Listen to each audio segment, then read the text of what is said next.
jawab doa saya? Ataukah kita akan tetap bersorak-sorai bagi Tuhan dan kita akan berkata, oh Tuhan itu baik. Kita tetap bertepuk tangan buat Tuhan. Oh kita tetap memuji Tuhan. Oh kita tetap setia kepada Tuhan. Oh kita tetap datang beribadah di tempat ini, mendengarkan firman Tuhan. Haleluya. Mari Bapak Ibu Saudara sekalian, saya ingin menyampaikan pesan Tuhan di dalam kitab Habakuk pasal 3 ayat yang ke-17. Habakuk 3 ayat 17 saya akan bacakan buat kita semua. Dia berbunyi demikian: sekalipun pohon ara tidak berbunga,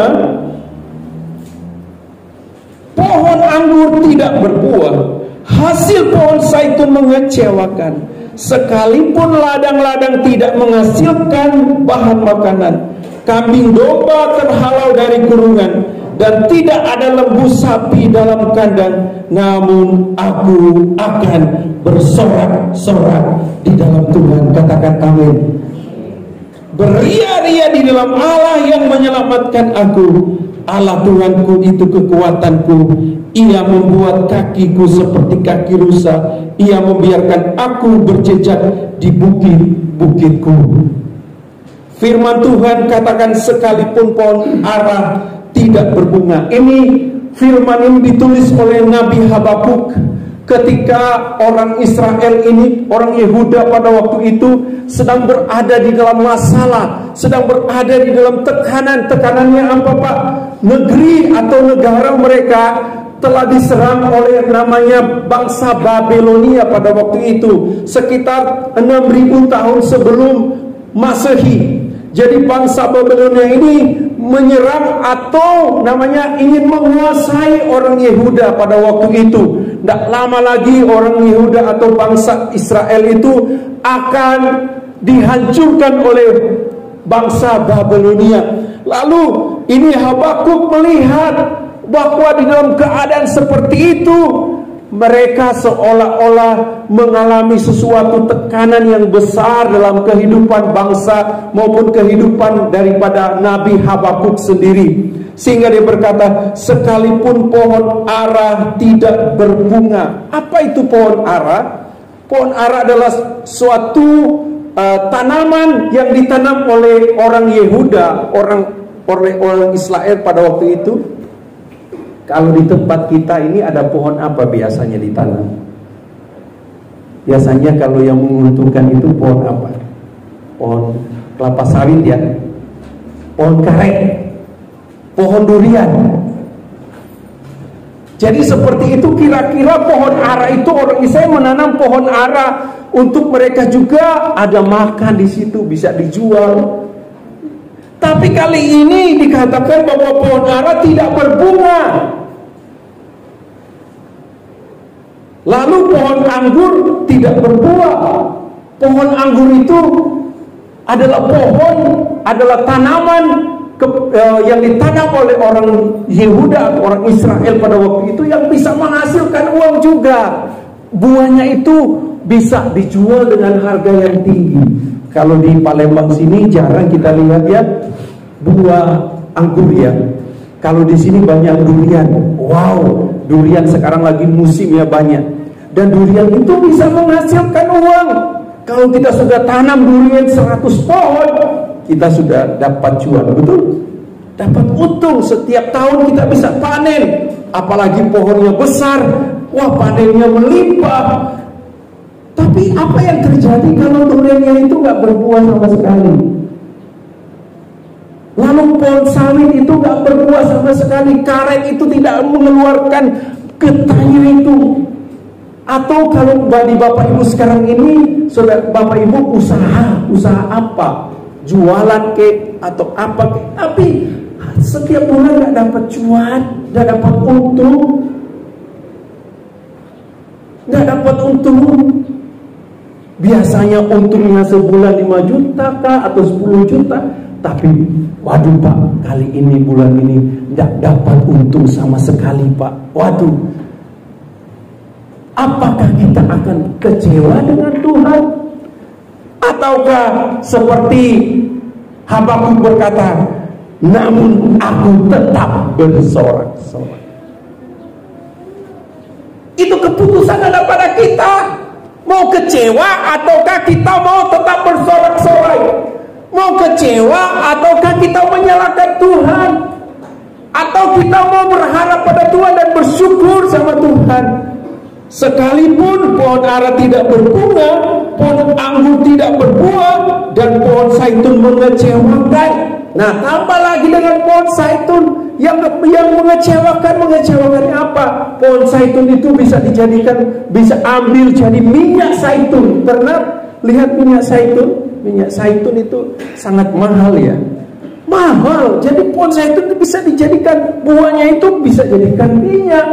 Sangat mahal, tapi ini sangat mengecewakan. Pak, dalam bulan ini mengecewakan sekali usaha saya. Pak, dalam bulan ini aku tekor, Pak. Padahal aku harus biaya anak saya, harus biaya bayar listrik, bayar air, bayar kreditan saya. Waduh, saya nggak bisa bayar lagi, Pak. Kayaknya mau macet ini, Pak. Apakah kita mau menyalahkan istri kita? Itulah kau tuh. Dasar kau tuh tidak ngerti. Lalu suami juga menyalahkan istri juga menyalahkan suami. Itulah kau, tidak bisalah kau ini mau bekerja dengan baik. Apakah kita mau menyalahkan Tuhan? Tuhan tidak memberkati kita. Tuhan tidak menyayangi kita. Tuhan begitu benci kepada kita. Apakah kita? Tapi di sini dikatakan Habakuk berkata, namun aku tetap mau bersorak-sorai. Wow. Apapun yang terjadi dalam kehidupan saya berusaha untuk saya tetap bersorak-sorai. Untuk saya tetap melayani Tuhan, untuk saya tetap berdoa, untuk saya mencari Tuhan. Itu kemauan saya. Tapi apakah Bapak Ibu Saudara sekalian mau juga, walaupun situasi keadaan sekarang ini begitu menekan kita tetap mau berkata, Pak, saya mau datang ke gereja, saya mau beribadah di tempat ini, saya mau dengar khotbah Bapak, saya mau dengar akan ceramah Bapak, saya mendapat berkat. Ataukah saya akan Tuhan itu ternyata gak sayang ya sama saya, ngapain aku mau percaya? Tidak, kita tidak boleh seperti itu.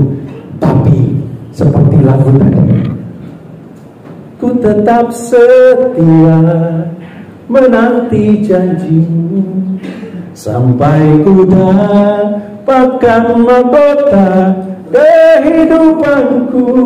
Ku tetap setia untuk melayanimu.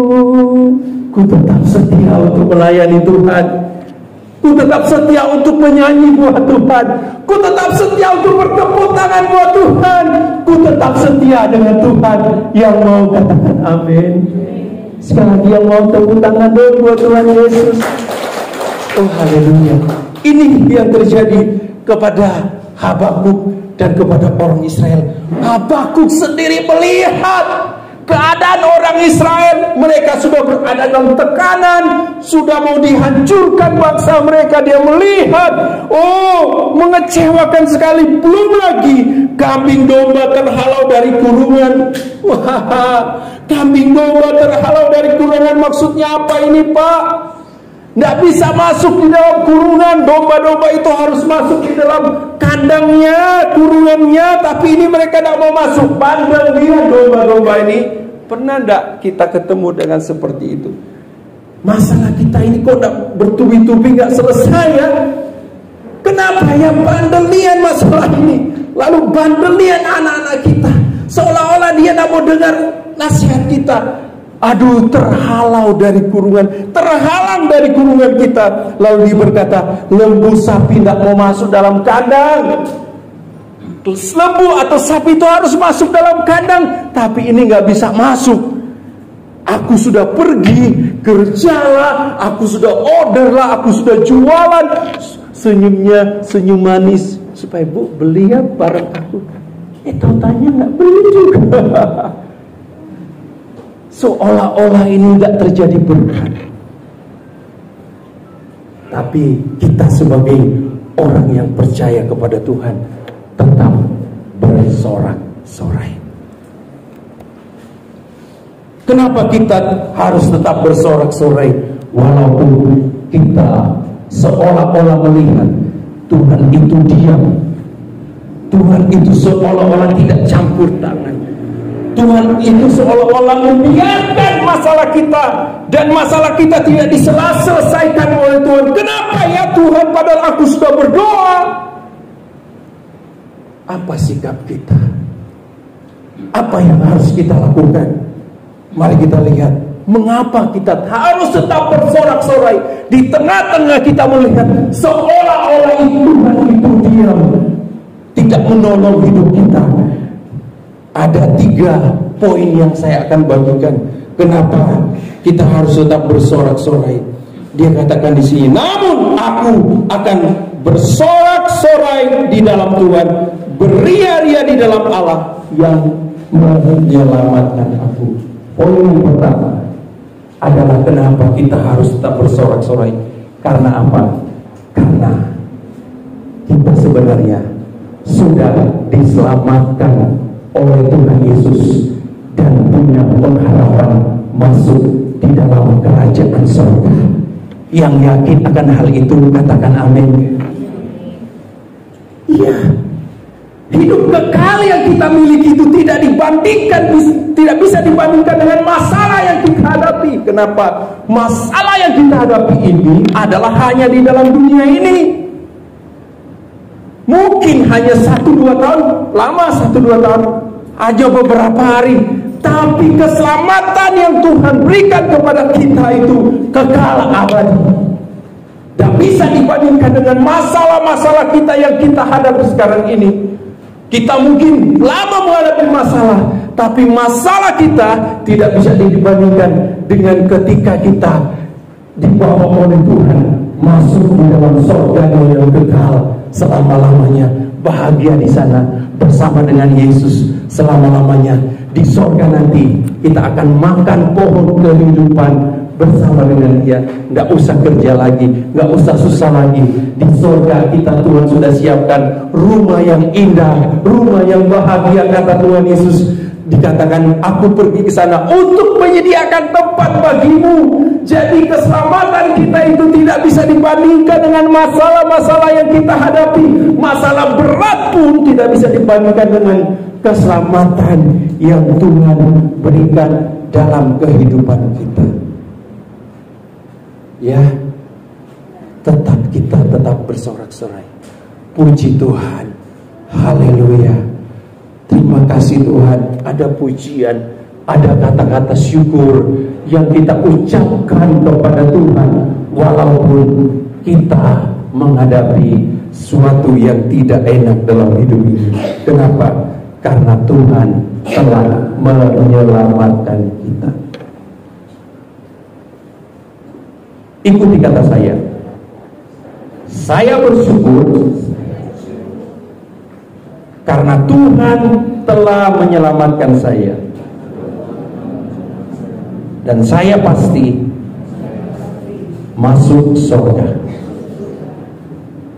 Ketika saya dapat masalah, saya akan tetap setia karena masalah saya tidak bisa dibandingkan dengan surga yang kekal. Wah, amin, puji Tuhan. Tidak bisa dibandingkan. Poin yang kedua, ayat 19 dia berkata, Allah Tuhanku itulah kekuatanku. Apa yang harus kita lakukan ketika seolah-olah Tuhan diam itu dalam hidup kita? Poin yang kedua adalah bergantung kepada kekuatan Tuhan. Sekali lagi, bergantung kepada kekuatan Tuhan. Allah Tuhanku itulah kekuatanku. Jangan kita berharap kepada manusia, jangan berharap kepada saudara, jangan berharap kepada siapa saja. ketika seolah-olah Tuhan itu diam, Tuhan itu tidak menjawab, tetap berharap kepada Dia. Karena kadang-kadang Tuhan izinkan itu terjadi supaya kita sebagai orang yang percaya bergantung kepada Tuhan sepenuhnya kepada Tuhan. Dan saya percaya ketika orang yang mengandalkan Tuhan dan bergantung sepenuhnya kepada Tuhan, Tuhan itu tidak akan membiarkan seterusnya. Dia akan pada waktunya, Dia akan menolong kita. Pada waktunya Dia akan memberkati kita. Apa yang harus kita lakukan? Bergantung sepenuhnya kepada Tuhan dan bersabar ketika kita terus mau bergantung kepada Tuhan. Banyak orang gak mau sabar. Pak, susah sekali ya, kok gak ada jawaban? Terus bergantung kepada Tuhan. Karena firman Tuhan berkata, diberkatilah orang yang mengandalkan Tuhan, yang menaruh harapannya hanya kepada siapa? Hanya kepada Tuhan. Yang menaruh harapannya bukan kepada manusia, bukan kepada si A, si B, si C, bukan mengandalkan kakak kita yang kaya, adik kita yang kaya, sepupu kita yang kaya, harapan kita dia bisa menolong kita. Jangan, tapi kita berharap, bersandar kepada Tuhan. Minta hikmat dari Tuhan untuk Tuhan berikan jalan di dalam masalah-masalah kita. Minta tuntunan Tuhan dalam hidup kita. Bagaimana Tuhan akan memberikan kepada kita kekuatan ketika kita menghadapi masalah-masalah kita. Minta hikmat daripada Tuhan. Karena Tuhan itu adalah kekuatan kita. Kita harus terus bergantung kepada Dia. Jangan lepaskan pegangan kita kepada Dia. Karena hanya Dialah satu-satunya Allah kita yang siap untuk menolong kita. Haleluya, haleluya. Poin yang kedua adalah Tuhan itu kekuatan kita. Kita harus terus bergantung sepenuhnya. Karena ada satu waktunya di mana Tuhan tetap memelihara kita. Di tengah-tengah keadaan, situasi keadaan, Tuhan tetap pelihara dan menjaga kita. Haleluya. Poin yang ketiga, mengapa kita harus tetap bersorak-sorai ketika kita melihat seolah-olah Tuhan itu diam. Ayat yang ke-19 dia berkata, Allah Tuhanku itu kekuatanku. Ia membuat kakiku seperti rusa. Ia membiarkan aku berjejak di bukit-bukitku. Ini yang aku suka dari ayat ini. Dia akan membuat kakiku seperti kaki rusa. Oh haleluya. Kaki kita seperti kaki biasa, tapi ketika Tuhan mengizinkan sesuatu dalam hidup kita dan seolah-olah Tuhan itu diam, kita akan dijadikan Tuhan kaki kita ini seperti rusa. Maksudnya apa, Pak? Kita akan terus berjalan, berlari bersama dengan Tuhan. Kita lebih cinta lagi Tuhan. Kita lebih antusias lagi dengan Tuhan. Kita lebih lagi semangat melayani Tuhan. Kita tetap lagi akan terus bersama dengan Tuhan. Kaki kita akan semakin kuat. Kaki iman kita semakin kuat. Kalau Tuhan mengizinkan seolah Tuhan itu diam, akan membuat iman kita semakin kuat dengan Yesus. Akan membuat iman kita semakin kuat untuk kita berlari bersama dengan Tuhan Yesus. Dia berkata di sini, ia membuat kakiku seperti kaki rusa. Tahu nggak rusa itu kalau berlari berapa? Cepat loh Bapak Ibu. Dia larinya bisa sampai 50 kilo per jam. Bayangin, kayak mobil itu dia lari seperti mobil, bahkan lebih cepat rusa itu. Tapi kadang-kadang kita sebagai orang Kristen larinya seperti apa?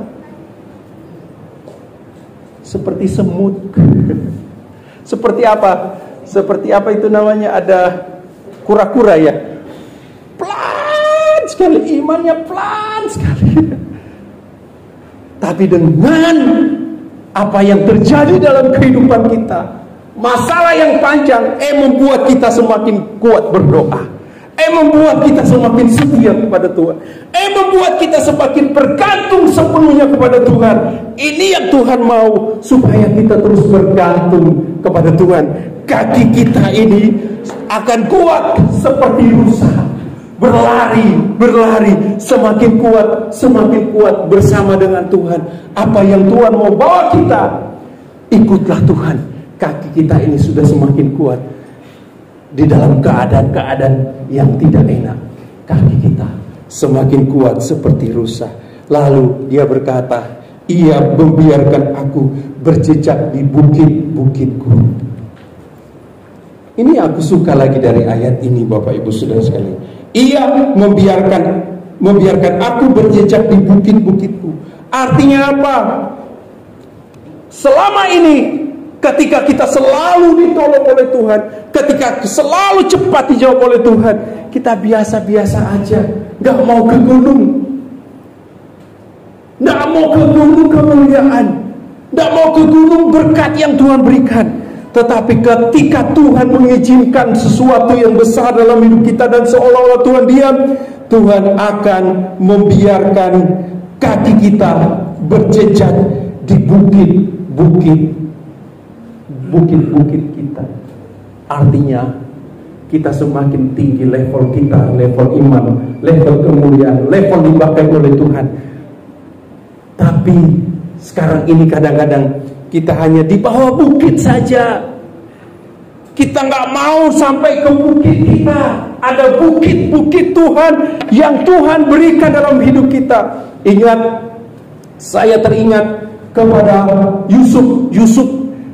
Seolah-olah itu Tuhan diam selama berapa tahun, kurang lebih sekitar 13 tahun gitu loh. Tuhan kok gak menolong dia ya?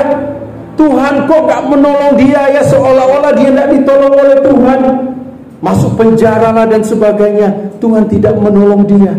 Tapi satu waktu ketika dia bisa diangkat oleh Tuhan, langsung apa yang terjadi? Langsung menjadi Perdana Menteri di Mesir. Berapa tahun Bapak Ibu?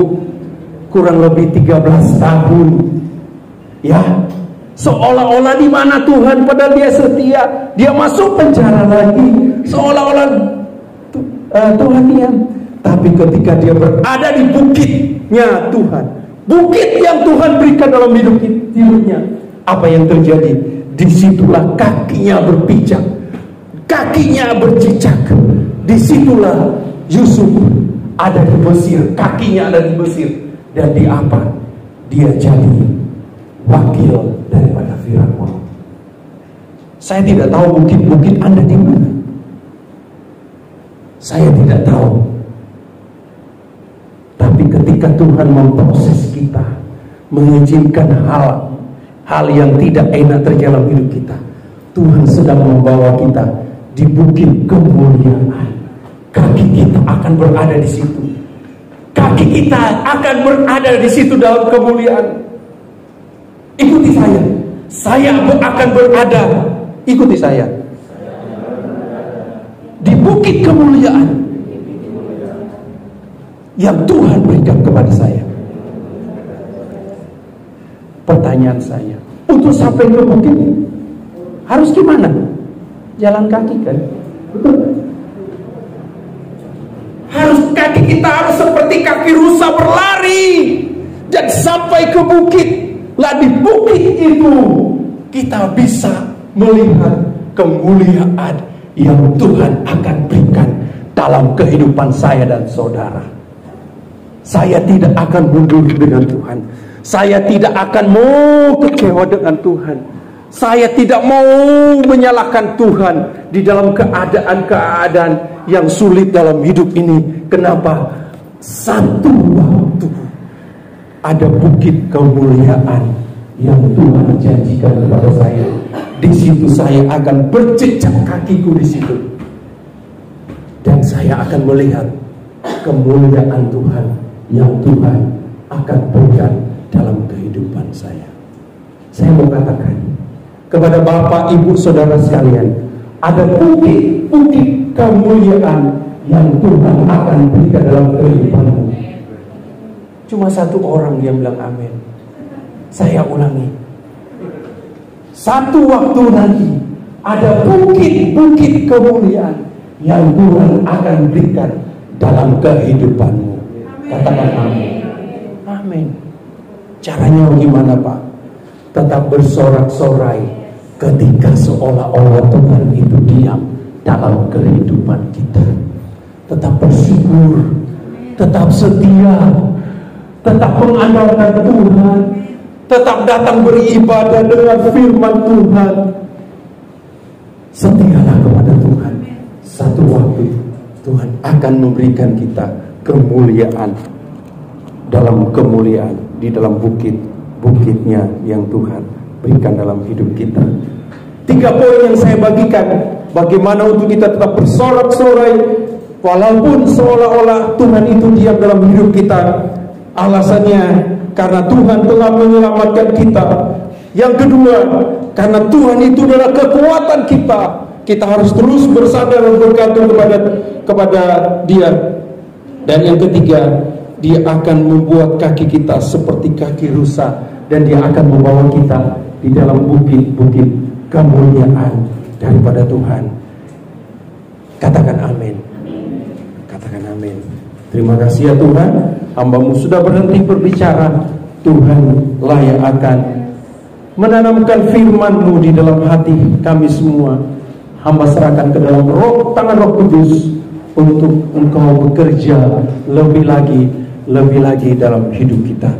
Terima kasih Bapa, di dalam nama Yesus.